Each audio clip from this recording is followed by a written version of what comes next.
It's October 27, 1962. Deep beneath the Atlantic, the Soviet submarine B-59 is running blind. No communication, no air conditioning.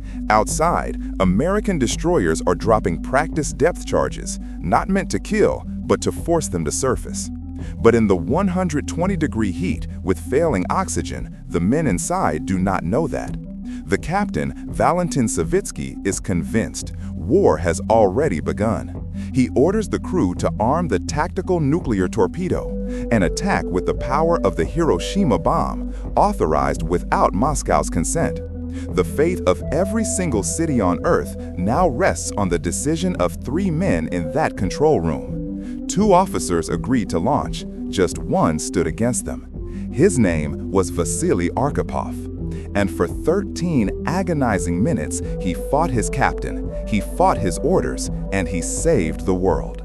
This is the story of how a single act of defiance prevented World War III. The story doesn't begin in the dark. It begins with 2 men, Kennedy and Khrushchev, playing a dangerous game of nuclear poker. In a race for power, the Soviets began secretly moving medium-range nuclear missiles to Cuba. The U.S. declared a quarantine, naval blockade.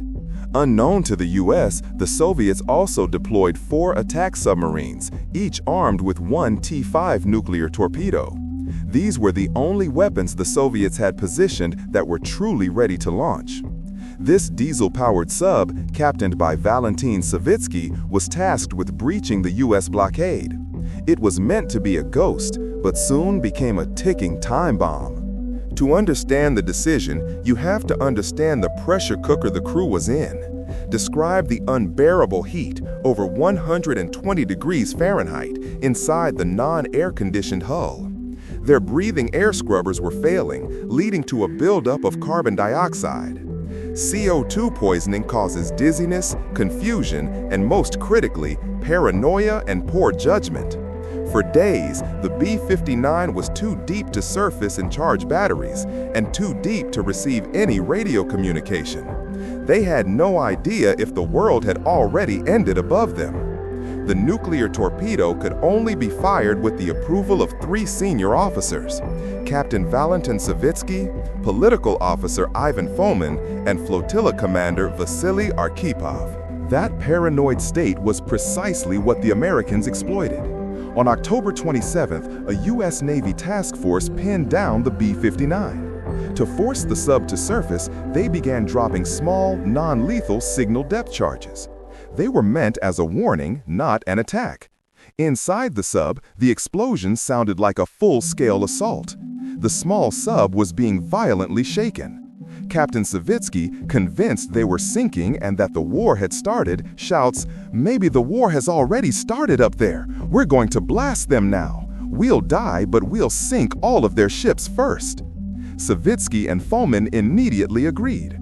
They ordered the 15-kiloton nuclear torpedo with the destructive power of the Hiroshima bomb to be loaded and prepared for launch. All eyes turned to the 3rd man. This is the moment history forgot. For 13 minutes, the fate of the world rested on one man's quiet defiance. Arkhipov stood up against both the captain and the political officer. This was an unprecedented act of insubordination on a Soviet vessel. His primary argument was based on reason. The U.S. attack pattern was too sporadic for a full-scale assault. He argued that the charges were signals, not kill shots. Arkhipov, as the most senior officer in the fleet, commanded respect. His rank gave his veto the weight to force the issue. Describe the physical heat, the deafening noise of the charges, and the shouting match. Arkhipov refuses to give consent. He demands they surface and wait for communication from Moscow. After an eternity of argument, the 13 minutes, Arkhipov's logic and calm finally prevailed over the captain's panic. Savitsky reluctantly agrees to surface. The sub finally broke the surface. The world was saved, but the truth was hidden. The B-59 surfaced into blinding daylight and was immediately surrounded by U.S. destroyers. Briefly explained that later that day, Kennedy and Khrushchev reached a deal to de-escalate the crisis. The B-59's incident was unknown to the world and even to the leaders. Upon returning to the Soviet Union, Arkhipov and the crew were treated as cowards for failing to fulfill their mission. They were punished and the story was buried. The incident wasn't revealed until 2002, when a U.S. official involved in the crisis learned that the B-59 had been armed with a nuclear weapon and that Arkhipov had single-handedly stopped the launch. The real story of the Cold War isn't about the grand decisions in the Oval Office. It's about the few minutes when everything nearly failed.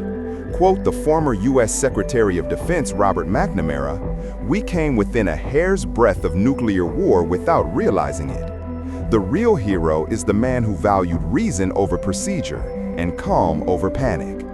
Vasili Arkhipov reminds us that sometimes the difference between peace and annihilation is the quiet, reasoned defiance of a single person. If you want to know which other close calls nearly started World War III, click on this video next. And if you learned something new today, please hit subscribe so you don't miss our next deep dive into history.